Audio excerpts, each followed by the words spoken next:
Hello বন্ধুরা, আশা করি তোমরা সবাই ভালো আছো। তো আজকে আমরা কথা বলবো প্রথম শ্রেণীর বাংলা বই নিয়ে, সেটা হচ্ছে পার্ট 21। তো 21-এ আজকে দূরে কত পার্ট নিয়ে কথা বলবো আজকে আমরা, 21 আর 22। 21-এ দেখতে পাচ্ছি আমরা স্বরে আ লিখে পাশে লিখে কার শিখি, আ কার শিখি।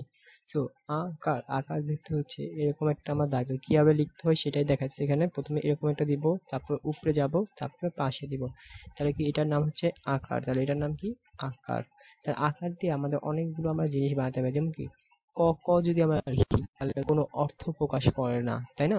ক ক ক ক কি কোনো কিছু বুঝি আমরা না।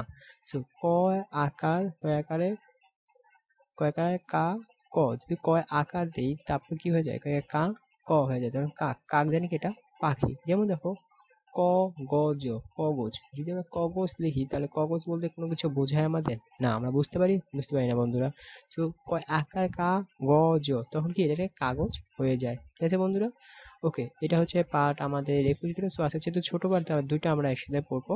পার্ট 22, চলো পার্ট 22-এ দেখি কি আছে। আমরা ই কার ও দীর্ঘিকার দিয়ে শিখি। ই কার রসিকার কিভাবে লিখি দেখো। এভাবে দাগ দিব, এভাবে দাগ দিব। এই যদি আমি তোমাদের ভালো মতো দেখাই, যদি আমি হাতে লিখে তোমাদের দেখাই, ওকে বন্ধুরা আমি লিখতে পারবো না? হ্যাঁ, এই জন্য দেখাই। এই দিব, এই, তারপরে এই ঘুরাইয়া এই দিব। এটা হচ্ছে রসিকার।